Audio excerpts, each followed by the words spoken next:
Hi everyone, I'm Eddie. I'm Ashwin. I'm Raj. Welcome to Blood Cancer Talks. This is a podcast dedicated to hematologic malignancies where we bring the content experts from around the world who live and breathe a particular disease and focus on the latest advances in biology and clinical management. Today we're excited to have our first episode focusing on infections in immunocompromised hematology patients. We're delighted to be joined by two experts in the field, Associate Professor Michelle Yong, worldwide CMV guru, and Dr. Gemma Reynolds, worldwide CAR-T and bispecific infections guru, both academic infectious diseases physician who I'm very fortunate to work with here at the Peter MacCallum Cancer Centre. They're both based at the National Centre for Infections in Cancer.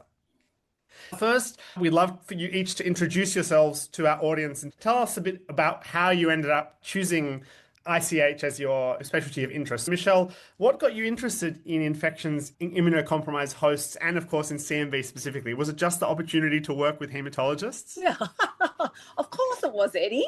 Yeah, absolutely. Thank you so much for inviting me to your podcast. I'm really excited. On reflecting, I've had a profound pivotal moment. It goes back to my clinical experience. My first year out of intern as a hospital medical officer, I was rotated and worked on the bone marrow transplant unit, and it was much smaller back then. I really profoundly remember a particular patient, a young girl, just a couple of years younger than me, who had gone through a bone marrow transplant, was in remission, but was complicated by CMV. Over the course of my whole rotation, 3 to 4 months, I admitted her several times, got to know her family really well, and it just struck me, and she died, but it just really struck me that there was this infection that was really hard to control, but her underlying disease was going well. And whilst I was going home after work and going out, this poor patient was stuck in hospital. So I really thought we must do better than this. And that's what sparked my interest. And I'm really pleased. I find it a fascinating area of viral infections following transplant. Yeah, we all have these select patients, these very pivotal patients that stick with us like that. It's a very special part of our training. And Gemma, you're just coming to the end of your PhD in infections after novel agents in CAR-T and bispecific antibodies. What drew you to the ICH space? Thanks, Eddie. I think really similar to Michelle, pivotal patient in my residency, who was actually a 16-year-old with relapsed ALL, who was probably one of the first recipients in New South Wales for compassionate blinatumomab. I remember his cytokine release syndrome and his neurotoxicity, but without the vocabulary to explain what that was back then as a resident. Part of moving from Sydney down to Melbourne to work with Monica Slavin and Kazlersky, Michelle Yong, was to learn about these really novel therapies that emerged at the MAC earlier than elsewhere in the country. When I arrived as the ID fellow and everyone had CRS from CAR-T, it was like a fever of unknown origin workup on every patient, the entire ward round. It was very much like we need a way to address this and manage it and risk stratify and to go in and help. So that really spurred on the PhD and the research interest. Our listeners are in for luck. Often we divide down myeloid or lymphoid lines, but today we're going to talk about something that is relevant to everyone. Let's jump straight in. Gemma, let's start with a bit of groundwork. Tell us, what's the difference between CMV reactivation and CMV disease? Great question. So CMV is DNA herpes family virus. 90% of adults will be infected by the time they reach adulthood. And in immunocompromised states, we have the risk of reactivating that latent reservoir of infection to CMV viremia. The contrast between that and CMV syndrome is really the presence or absence of fever in my books, although it's defined a little bit differently in different guidelines and according to different clinicians.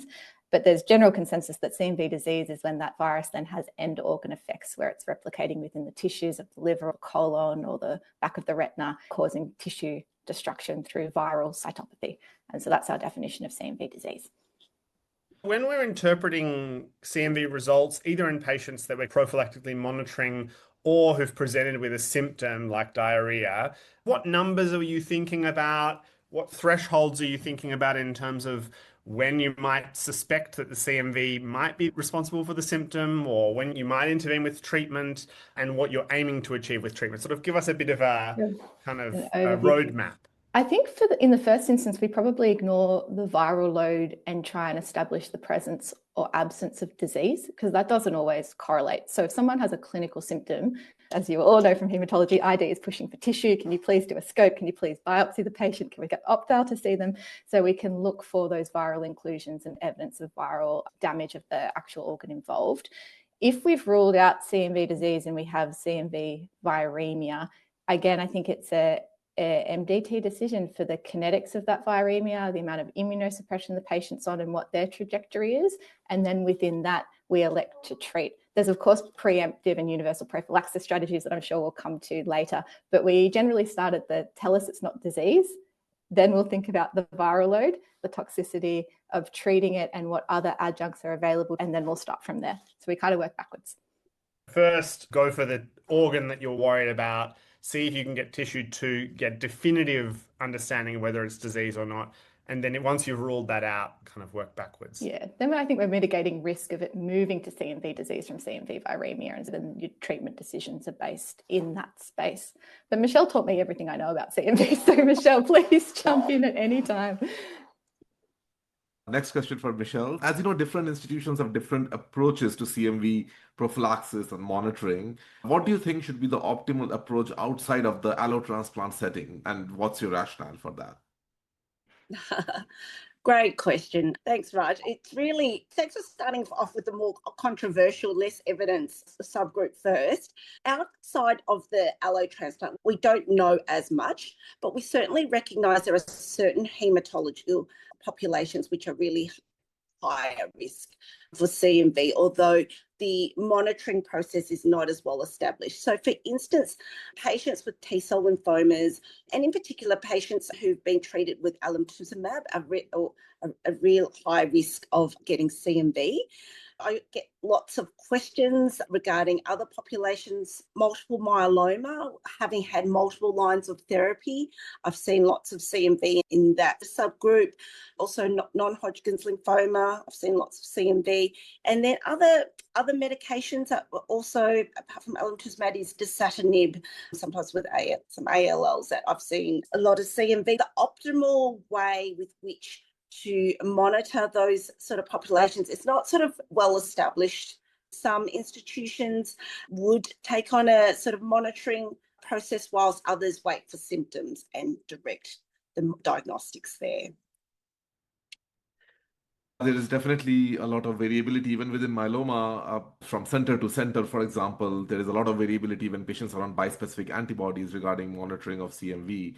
What are the data supporting the different doses of Valaciclovir in general heme population or non-allograft population? Again, a lovely question. So there's really good data with standard dose Valaciclovir to prevent other herpes viruses such as HSV, VZV, and so forth. And that's where the indication for Valaciclovir falls under. Most of your patients will be on this, and it's very effective. With regards to CMV prevention only, there is data to show that very high doses, and I'm talking sometimes about 2 grams or up to 4 times a day, so that can be up to 16 tablets a day. In the days before letermovir was widely available, and in some institutions, a high-dose Valaciclovir can be used, although it's not ideal to prevent CMV. And it can't be used in treatment because it is not a CMV specific drug. Which non-allograft patients do you think CMV prophylaxis treating preemptively is the most important? Like I mentioned before, high-risk patients who have been treated with alemtuzumab have a high rate of CMV, and it's worth considering monitoring. It does take up lots of resources, and we don't know the ideal threshold of viral load to start treatment. Of all the groups I get advised about, probably that group predominantly. The CAR T-cell population is a really growing field, and more recently, different European and American guidelines have recommended that we monitor for CMV weekly in the first 6 weeks. That is a non-allograft population that is growing and which we should monitor. And now next to Gemma, let's talk about some of the stalwarts of CMV management. In a standard case of CMV reactivation with suspicion, but no histological proof of CMV disease, we often resort to Valganciclovir as a first-line agent. Why do we typically choose Valganciclovir, and what are its advantages and disadvantages? Yeah, great question. I think we love Valgan for a couple of reasons. In 2004, solid organ transplant cohort demonstrated the efficacy of Valgan compared to GAN. So we've got an oral, bioavailable, highly tissue penitent drug that we can access, that is funded, that patients can get. So I think we reach to it for all of those reasons. The downside being its action on DNA polymerase affects our cells that divide rapidly. I don't need to say that to a hematology audience, and thus cytopenias and bone marrow toxicity is the challenge, particularly in the heme space, probably more so than solid organs, with the exception of the kidneys, because I think renal impairment worsens that profile. So its benefits is its accessibility and its efficacy, and its downside, particularly for heme, is its myelotoxicity, particularly in high doses and prolonged use, which we're looking at if we're needing to treat high viral loads or tissue invasive disease for minimum 3 weeks induction. What about Foscarnet? When do you generally reach out for Foscarnet, and how do you approach electrolyte and renal monitoring and management? The very honest answer is if one of our hematologist calls and says, I've got this patient with a very fragile marrow and they've got CMV and I want Foscarnet, I've absorbed the risk of transplanting them and I'm absorbing the risk of their admission and their management and their fluid. I don't fight Foscarnet because we're mitigating risks on benefits, and Foscarnet remains very effective at reducing that viral load. So I don't fight that decision, particularly in the early post-transplant period, because the side effect profiles are well known and that risk is absorbed by the treating team. Michelle, when do you, refractory relapse disease is a separate issue, but when do you reach the Foscarnet?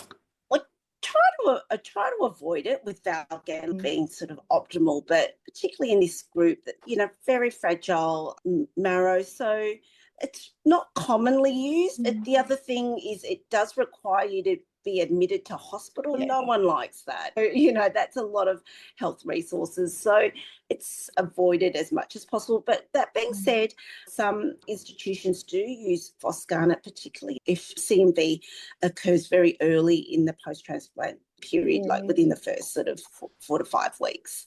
Yeah, I think we've pulled it out this week for someone who's CMV viremic prior to their cells. So just in conditioning. And it's so hard to recommend Valgan or GAN in that setting. So yeah, that's the most recent use of Foscarnet on my side. And in terms of the monitoring for the electrolyte side effects, do you have an approach to how you keep an eye out for those? I think I'll be exceptionally grateful for the rest of my career for hematology pharmacists, because it's really intensive. It's twice daily bloods, twice daily electrolytes, it's measured creatinine clearance with 24-hour urines, it's dose adjustment, it's really intensive. And I think when it's done like that, the side effect profile is mitigated somewhat, and we don't see as much profound nephrotoxicity as we did 10 years ago when we were very scared of the drug, but it is a resource intensive process. And I would be cautious in outpatient or more peripheral settings that oversight may not be there in the way that it would for a high volume allo centre or hematology centre. So approach with caution. But protect the cells, always protect the cells. Michelle, next we want to talk about treatment-resistant CMV. How often do we encounter treatment-resistant CMV in hematology patients, and when do you begin to suspect it or worry about it? Thank you. Well, fortunately, we don't see it that often, but maybe because I'm an ID physician, I get referred all of these, so it takes up a lot of my brain space. Overall, most CMV can be well managed, and about 5% in that order have resistant CMV, so there's a genetic mutation that confers resistance, and then a bigger proportion would have sort of up to 10%, like what we call refractory CMV, is in that just doesn't respond to antivirals, but there's no genetic component or genotypic component to it. And the constellation, or when to suspect it, is often a constellation of different factors in the patient. So you may have someone who's had one thing is prolonged course. So the more you're on, compliance can be an issue. So a patient who may not be able to tolerate the antivirals. By that I mean they've got nausea, diarrhea, in and out of hospital, may have forgotten to take their antivirals. The last few cases I've had with resistant CMV have been in the setting of renal impairment. So as you know, renal impairment from cyclosporin or other things, it affects our dosing of Valganciclovir, Ganciclovir, and so that dose reduction is not as ideal as having a full dose. So it's often, when to suspect it, is often someone who's had difficult, prolonged courses, multiple courses, often with a bit of other organ failure as well. Speak to your ID doc if you're not happy with the resolution of viral load, and it's recommended then you then send off a CMV resistance testing. And sort of building on that topic, although we're going to talk about it in a few different settings, can you tell us a bit about the mechanism of maribavir and when you think about reaching for maribavir? Yeah, so just to provide a background, maribavir is the new kid on the block, and we welcome any new antiviral and anti-CMV agent, particularly in the stem cell transplant population. Maribavir was registered and approved for use in resistant refractory CMV infection. So it's a new drug which acts a little bit differently to the older drugs, well, quite a lot differently, and is very useful and efficacious against resistant refractory CMV. It works as a UL97 inhibitor against that enzyme and has several mechanisms whereby it stops replication of CMV. It stops encapsulation of the CMV into capsules, and then it also stops it moving out from cells or the egress of the CMV. So very effective, less toxicity. So far, a great addition to what we can use. All right, let's move more specifically about patients undergoing allogeneic stem cell transplant. Which patients are at the highest risk of CMV reactivation, and in which time frame after allogeneic transplant are they at the highest risk? The greatest risk factor for CMV infection is your baseline CMV serostatus. So that's something you can use beforehand to tell you potentially what's going to happen afterwards. The biggest group is where you have a mismatch. Recipient positive, by far and away, is your greatest risk group. If your donor is CMV negative, you've got a mismatch there, and that's the highest group. And I'm always triggered if I know this about the patient. Reason being that they've been exposed, but they haven't been infused any donor immunity, and so they're left being profoundly immunosuppressed, and so reactivation often occurs. Less frequently is recipient positive, donor positive, but that still happens. And in that group, I'm always surprised about some of the difficulties these patients can have. And then, of course, your lowest risk group, and this is the one where I always breathe a sigh of relief, is if there is some true CMV negative to negative transplants. So before the era of letermovir, we would typically see CMV occurring around day 30 to 40, within the first 45 or 50 days of transplantation. And so we did a preemptive sort of monitoring. We just monitor, watch what happens to the viral load, and when it reaches a certain threshold, then jump in with some treatment, because at that stage, the treatment, you get more treatment benefit than having started earlier on. But nowadays, with widespread use of letermovir, which is often started at the time of transplant and up to day 7 for the first 100 days, we're seeing CMV occurring after stopping prophylaxis. It's really important to still be alert to this when they've gone back home at 4 months, 5 months, and to still try and understand. Of course, the risk period is a bit better, but it's more trying to keep a hold of those patients and ensure that they're still getting some monitoring. How do you go about CMV monitoring in your allograft patients? Yes, I'm at a centre that still, it sounds crazy, but we don't have widespread access to Letermovir. So we still do a preemptive monitoring sort of strategy. It's a bit unusual compared to the rest of the world, but I'm proud of the way we do this. It's a twice weekly viral load, but every week we get together and it's a huge multidisciplinary sort of team between ID docs and hematologists and transplanters and nursing and nurse pracs and pharmacists, and we all sit around and we discuss up to 60 different patients who are actively monitored for CMV.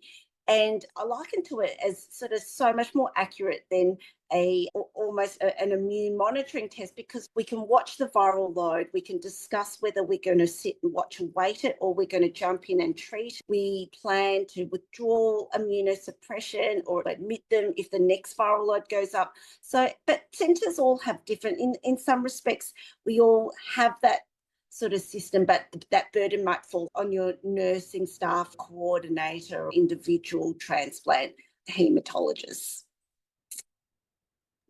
Yeah, I think though, don't underestimate how powerful it is, that system that you've set up. I was very impressed with it when I was a resident coming through, to see how organised and thorough and well it's done with everyone involved. The other thing I love about the specialty is that there's so much interaction between us all. It really takes a village to get these patients through and to successfully tolerate and be informed about not only their underlying disease, but sort of risk of infection along the way. So thanks, Eddie.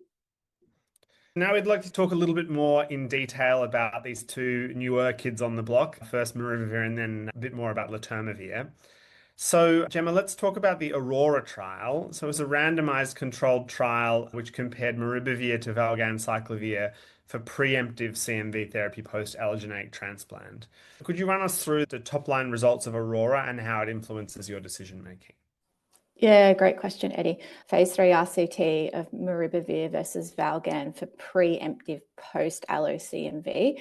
So 30% transplanted for AML, about 85% first transplant, 40% matched unrelated donor, just as a general reflection of a common allo unit. The criteria for starting antivirals on preemptive therapy was initially 910 copies. They changed that in the trial to over 450 copies and then started preemptive therapy. The primary outcome was, did you clear that by 8 weeks?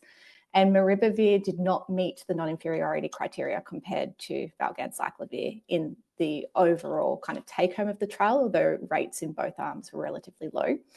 We get concerned as infectious diseases because of the rates of Maribavir emergent resistance on trial. It was around 12% from memory of Maribavir resistance emerging by the 8-week mark, in contrast to only 2 patients in the Valganciclovir. So while there was less cytopenias in the Maribavir group, there was this higher rate of virological resistance. And then, as Michelle's just mentioned, this is our new kid for our relapsed refractory cases that's far less toxic than anything else we have available. So while we're very excited about Maribavir and we have a unique situation in Australia that it's just been listed on our PBS for government funding, so everyone has a lot of access to Maribavir, we would be cautious on how to use it, especially in this preemptive setting, because of the Aurora results and the risk of viral resistance.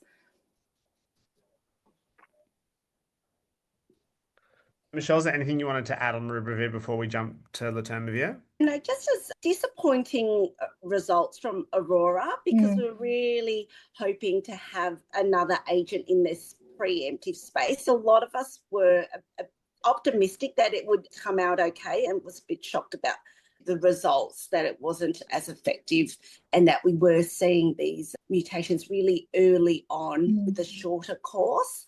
So, yeah, it's not indicated for preemptive monitoring, unfortunately. Yeah. And I think the scary thing about the Maribavir resistance, because we've just had to reconcile our own guidelines with our own hematologists regarding this, is a lot of it confers resistance to Maribavir, which is fine. You burn that drug. But there is a mutation that confers cross-resistance to Valganciclovir. And I think that's the worry. If you're using it at a population level and you risk burning what we understand clinically as our backbone for less efficacy, than the primary agent. Can we justify using it in that space? And I think it's going to become, as we've all just spoken to, a real MDT decision of what to do with those very early, really cytopenic patients and how best to follow them. I think that should actually be done in a research framework so that we get increased experience over thousands of patients as we roll this out. Thanks for that nuance, which is so important in these early decisions. Michelle, let's now jump to Letermovir, the newer kid on the block, or the other new kid on the block. Talk about its use in the allograft setting, particularly as prophylaxis. In a world where you could access Letermovir whenever you like, would you give every allograft patient a Letermovir prophylaxis? How would you choose which patients to give Letermovir to? I would choose to give it to the highest risk, which is the CMV recipient positive cohort. And that was borne out and still continues from the real pivotal landmark RCT by Marty et al. In 2017, which was, I can't say, extraordinarily changed the landscape of CMV in allotransplant. Here we have this Letermovir for the first time was safe, tolerable and efficacious in preventing CMV. The data showed that at 24 weeks, we had, compared to sort of standard of care, 60% CMV reactivation or clinically significant CMV infection, compared to only 37 in the Letermovir group. So based on this study, it got approved, widespread use worldwide, and really is the standard of care and first recommendation to prevent CMV infection. It was a revolutionary RCT because it showed, although wasn't pre-specified the first time, sort of an association with mortality. So really, again, unexpected. At week 24, those on Letermovir had much lower overall mortality, about 10% versus around 15% in the standard of care group. This is the first finding that by preventing a viral infection with a safer drug was associated with a survival benefit. Of course, it wasn't significant at the end of the study at week 48, but it introduces into everyone's mind that preventing CMV is a good thing. Now, one of the magic questions about Letermovir is how long should it be continued, and kind of in terms of traps for new players, what can happen after you stop the Letermovir? Like all antimicrobials, it's very effective when you're on it. And then it's when you stop it. And if you're still quite immune compromised, that's where you start to see CMV occur again. Most centres would use it in the first 100 days, but a recent RCT went out to 200 days in the more high-risk patients and also found that to be more effective. The high-risk group that we're talking about is if those patients get GVHD, high-risk serostatus, as I've talked about, or a mismatch of some sort, and your haplos can get access to 200 days worth of Letermovir, and it's very effective. But again, the key is having a system that can monitor and pick up what we call rebound or a recurrence of CMV after you stop prophylaxis. And I have one. Sorry, go ahead, Eddie. Oh, I was just going to ask one other trap for new players, Michelle. Can you use Letermovir to treat CMV reactivation or CMV disease? Absolutely not. It's not recommended. It has a low barrier to resistance, so very advised not to start Letermovir when there's a bit of virus on board. Its indication is to prevent CMV, starting before detectable CMV, and it's very effective up to sort of 200 days. And the other little trick to Letermovir is that because it's so CMV specific, it doesn't cover your other herpes viruses. So please remember to also prescribe Valaciclovir as well. We've had, there are some cases when it was used that unfortunately, unlike Valganciclovir, which covers the whole herpes spectrum, Letermovir and Maribavir are both CMV very specific. So add your Valet. Is there anything else you want to add in the allo space, Michelle? Anything else you think we haven't covered, or any new papers that you think worth mentioning before we jump to the CAR-T bispecific space? The only other thing is real unmet need is sort of a better monitoring of the immune system and having a CMV immune monitoring assay which is accurate and which you can predict. At the end of prophylaxis, it would be lovely, like in the solid organ transplant group, to have an assay which works well to predict whether a patient has reconstituted their viral immunity and are good to go, or whether they still remain vulnerable. That's my big research area, and that's what I'd love to see happen in addition to all these other sort of interventions that we've talked about.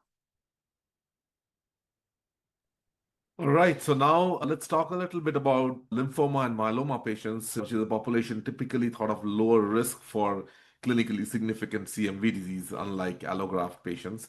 Now, with the introduction of several therapies, in many cases offer profound B and T cell depletion, for example, CAR T cell therapies and T cell engaging bispecific antibodies. We have so many of them now in myeloma and lymphoma. And we are seeing CMV in some of these patients. How do you think about CMV reactivation and CMV disease in this patient population? And how do you go about monitoring and prophylaxis in patients receiving CAR T or bispecific antibodies for lymphoma and myeloma? Thanks, Raj. I think it's such an important question, and it's probably what we're going to spend the next 24 months or so reckoning with clinically, academically. As you mentioned, this wasn't a group that we classically thought about CMV in, and I think when Zuma 2 started and Transplant came out, there were low rates of CMV disease. It was less than 3% on those trials. It was less than 3% in the systematic reviews of that early trial data in heavily pre-treated patients who are eligible for therapy. And what's happened in that 4 or 5 years is two things. One, we've seen some nasty CMV and fungal infections in this cohort, and it's piqued everyone's clinical interest. Two is we've moved the therapies earlier into treatment lines, and so we're treating more refractory disease and more burdensome disease, so we're using more steroids and more tocilizumab, for example. And three is we started looking for it. And so now in the cohort studies, we've got between 25 and 30% of patients having CMV viremia, still low rates of CMV disease. But I think the unanswered question is, what is our threshold for treatment, and what does that treatment mean for patients in terms of their side effects, toxicity and mortality? Because the all-cause mortality in CMV reactivating patients on CAR T suggests that they have higher mortality, but we don't know if treatment of these early viral loads actually ameliorates that. And I think that's the question clinically we're probably all battling. And to be honest, I feel every centre is doing something slightly different. So what we see commonly in lymphoma, in contrast to myeloma, is treating on those allo specifications of 150 or 200 or 300 copies. And the likelihood that a CAR T patient is going to have a CMV, low-level CMV reactivation is pretty high, especially with ICANS, dexamethasone.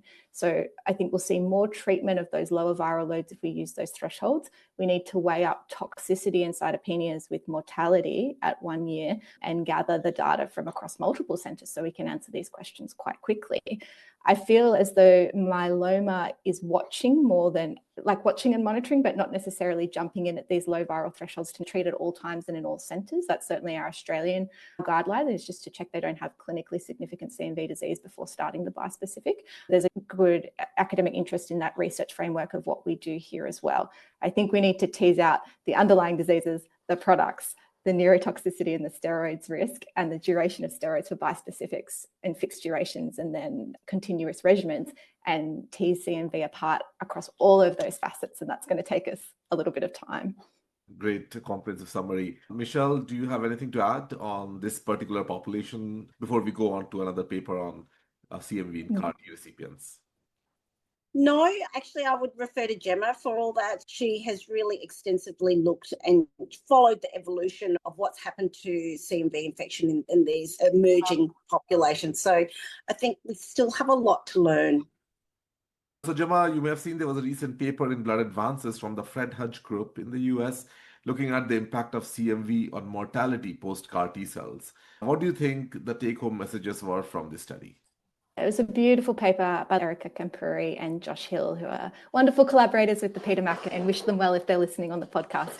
They prospectively looked at a mixed BCMA and CD19 cohort of about 80 people, again finding that 25% reactivated CMV. 9 patients of that cohort were above their threshold for treatment, of which they elected to treat 5. There is still an MDT decision about whether you treat these low-level viremias and how you approach them. At 1 year, there was a trend towards, higher all-cause mortality in the CMV reactivation group that got over 150 copies. It didn't reach statistical significance, but their graphs show that at that 1 year mark, we were starting to see the separation of the Kaplan-Meier, calling for more data in this space. I think CMV reactivation in CAR T either reflects more fragile underlying hematological reserve and heavier pretreatment, or a very rocky CAR T course with neurotoxicity, ICANS, and hematological toxicity as well. And so what all-cause mortality probably means is they're reflecting that. And we don't know whether, as mentioned, treating early CMV viremia will change that mortality trajectory, because it's probably the symptom and not the cause. I think that's what we've got to tease out for kind of enduring survivorship for patients. I think you laid out a sort of, you threw down the gauntlet nicely to say that we've got to better tease this apart. But, we've obviously seen some pretty nasty CMV cases in this cohort recently. Do you think we're at the point yet, Gemma, that we need to be having some kind of system to monitor patients preemptively, for these CAR T patients or bispecific antibody patients preemptively for CMV yet? Or do you think that will just give us numbers that we don't know what to do with? No. Michelle and I were in a meeting yesterday evening with our cellular therapies unit about this. I think we should monitor them like how we monitor allogeneic stem cell transplant recipients, but we just might not need the same threshold of treatment.